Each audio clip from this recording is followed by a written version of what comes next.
Breaking news చూస్తున్నా. విశాఖపట్నంలో ఒక్కసారిగా ఆకాశం ఎరుపెక్కింది. భారీ పేలుళ్లు, దట్టమైన పొగ గోపాలపట్నం, చంద్రనగర్ ప్రాంత ప్రజల్ని హడలెత్తించింది. ఓ ఇంట్లో బాణసంచా తయారు చేస్తుండగా నిప్పులు అంటుకున్నట్టు తెలుస్తుంది. భయాందోళనతో పరుగులు తీశారు చుట్టుపక్కల ప్రజలు. ఒక ఇంట్లో బాణసంచా తయారు చేస్తున్నట్లు తెలుస్తుంది. ప్రమాదంలో ఎవరికీ ఏమీ కాకపోవడంతో ఊపిరి పీల్చుకున్నారు అంతా. ప్రమాద స్థలానికి చేరుకున్నారు గోపాలపట్నం పోలీసులు, ఫైర్ సిబ్బంది.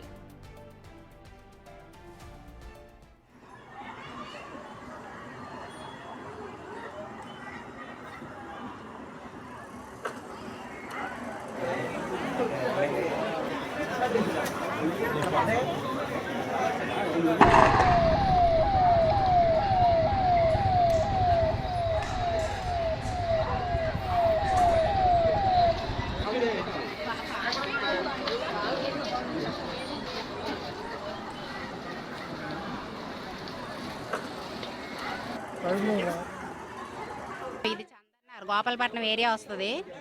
ఇక్కడ ఈ సాయంత్రం వేళలో రాత్రి 6:30 సమయంలో 7 గంటల సమయంలో ఇక్కడ పెద్ద మంటలు పొగలు వస్తే అందరూ పరిగెత్తుకొని వచ్చారు. అయితే ఇక్కడ బాంబులు తయారు చేస్తున్నారంట. అతను బాంబులు తయారు చేస్తే 2 సార్లు సీఏ గారు రావడం, గోపాలపట్నం స్టేషన్ నుంచి అవన్నీ తగలబెట్టడం అన్నీ జరిగాయి. మళ్ళీ మామూలు యథావిధి ఇక్కడే తయారు చేయడం, ఊరు మధ్యలో అందరికీ డిస్టర్బెన్స్. ఇప్పుడు అందరూ చనిపోవాల్సింది. అందరూ సండే కాబట్టి అందరూ అటు ఇటు వెళ్ళారు. ఈరోజు సండే కాబట్టి చాలా వరకు ప్రాణాలు కొంచెం మన ఇదైంది. కాకపోతే ఏంటంటే అందరూ పక్కన ఉన్న వాళ్ళు కొంచెం పొగలు మింగడం, హాస్పిటల్కి వెళ్ళడం అవన్నీ జరిగాయి. తీసుకెళ్లారు అందరూ. 108 అది వచ్చింది, తీసుకెళ్లారు. కొంతమందికి గాయాలు అయ్యాయి, బ్లడ్లు పడిపోయి అవి స్లాబ్ పగిలిపోయింది. మొత్తం ఇల్లంతా డామేజ్ అయ్యింది.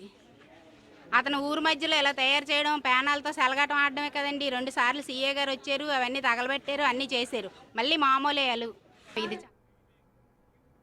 ప్రస్తుతం గోపాలపట్నంలో మందు సామాగ్రి తయారు చేస్తున్న ప్రాంతంలో కూడా భారీగా అగ్ని ప్రమాదం చోటు చేసుకున్నట్లు కూడా తెలుస్తుంది. ఇదే అంశానికి సంబంధించిన పూర్తి అప్డేట్స్ మా ప్రతినిధి రాజు అందిస్తారు.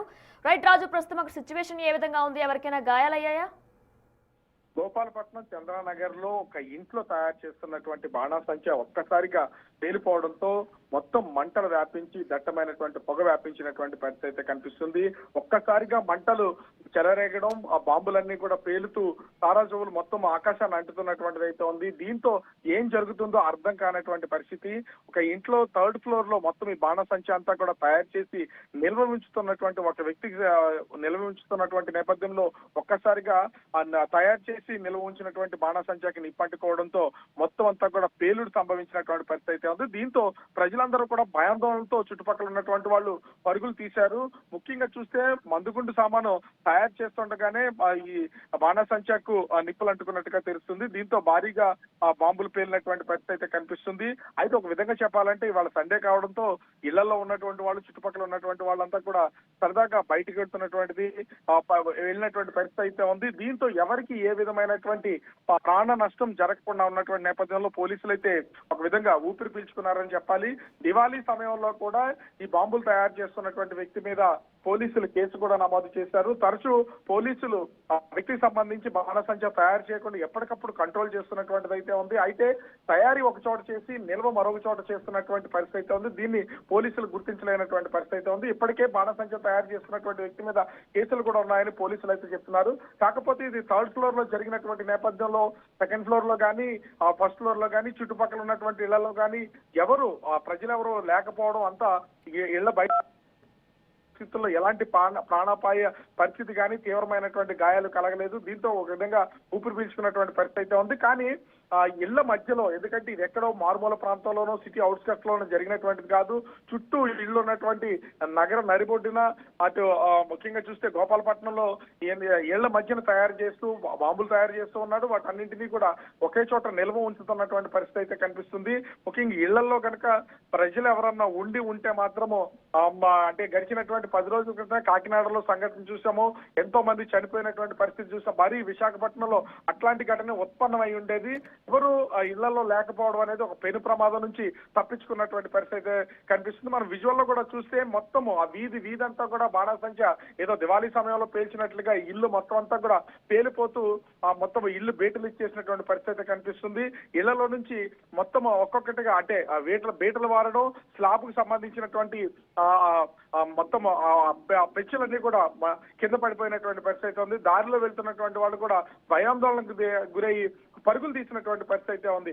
ఇట్లాంటి వాళ్ళ మీద కఠినమైనటువంటి చర్యలు తీసుకోవాలి. అధికారులు ఏదో తూతు మంత్రంగా తనిఖీలు చేస్తారు, లైసెన్సులు తీసుకోకుండా ఇలా తయారు చేస్తున్నటువంటి వాళ్ళ మీద కఠిన చర్యలు తీసుకోకుండా ఏదో తాత్కాలికమైనటువంటి ఫైన్లు వేసి వదిలేస్తున్నటువంటి నేపథ్యంలోనే ఈ ప్రమాదాలు అయితే సంభవిస్తున్నటువంటి పరిస్థితి అయితే ఉంది. అయితే గోపాలపట్నం పోలీసులు మాత్రం తరచూ అతను తయారు చేస్తున్నటువంటి ప్లేస్ ని తనిఖీ చేస్తూనే ఉన్నారు. బాంబులు తయారు చేస్తున్నారు లేదనేది గతంలో కూడా అతని మీద కేసులు పెట్టడంతో పాటుగా అక్కడ ఉన్నటువంటి టపాసులన్నింటినీ తీసుకుని తగలబెట్టినటువంటి పరిస్థితి ఉంది. అయినా కూడా ఒక చోట తయారు చేసి మరొక చోట వీటిని నిల్వ ఉంచుతున్నటువంటిది అయితే ఉంది. నిల్వ ఉంచినటువంటి ప్లేసుల్ని పోలీసులు గమనించినటువంటి నేపథ్యంలో ప్రస్తుతం అయితే ఈ పేరు ప్రమాదం అయితే సంభవించినటువంటి పరిస్థితి అయితే ఉంది. దీంట్లో ఏ ఒక్కరికి గాయాలు కాకపోవడం, ఎవరు ప్రాణాపాయం లేకపోవడంతో ప్రస్తుతం అక్కడ ఉన్నటువంటి స్థానికులతో పాటుగా పోలీసులు కూడా అధికారులు ఒక విధంగా ఊపిరి పీల్చుకున్నారని చెప్పాల్సినటువంటి పరిస్థితి అయితే ఉంది. ప్రస్తుతం అయితే ఫైర్ సిబ్బంది మొత్తం మంటలన్నింటినీ కూడా అదుపు చేసినటువంటి పరిస్థితి అయితే కనిపిస్తుంది. వినయన. Right Raju, thanks for the details.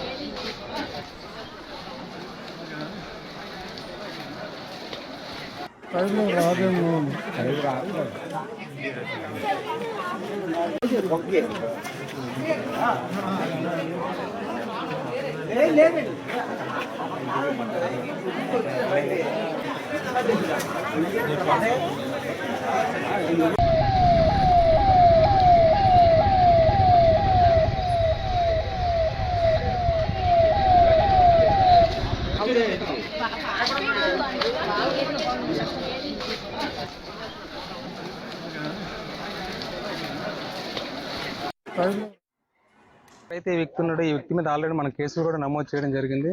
Recent గా వాళ్ళ ఇల్లు నేను పర్సనల్ గా మా ఎస్ఎల్ అందరూ కూడా ఫ్రీక్వెంట్ చెక్ చేస్తాను. అయితే మనకు తెలియకుండా ఆ ఇంట్లో కాకుండాను మనకు తెలియకుండా వేరే రూమ్ తీసుకొని ఈ టపాసులు పెట్టడం జరిగింది. అనుకోకుండా దురదృష్టకరంగా జరిగింది.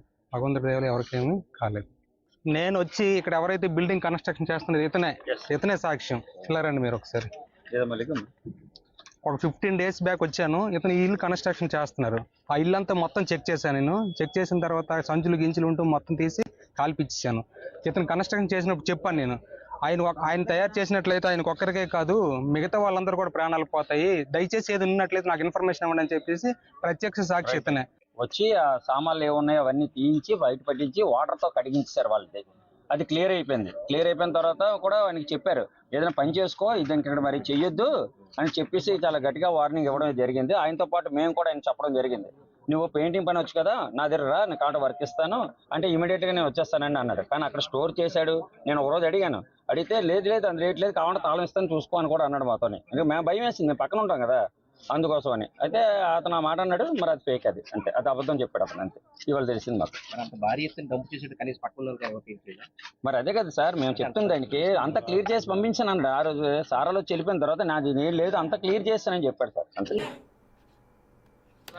ఇల్లు అయిపోయింది, వ్యాపారం అయిపోయింది. తమ్ముడు వీడిది బాంబు కొడదా ముచ్చిందిరా తమ్ముడు, విడిది ఏంది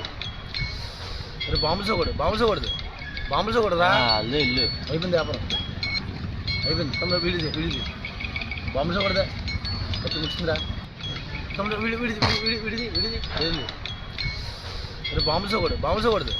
బాంబు కొడదా ఇల్లు అయిపోయింది, వ్యాపారం అయిపోయింది. తమ్ముడు వీడిది బాంబు కొడదా ముచ్చిందిరా తమ్ముడు, విడిది ఏంది బాంబు కొడదా ఇల్లు అయిపోయింది.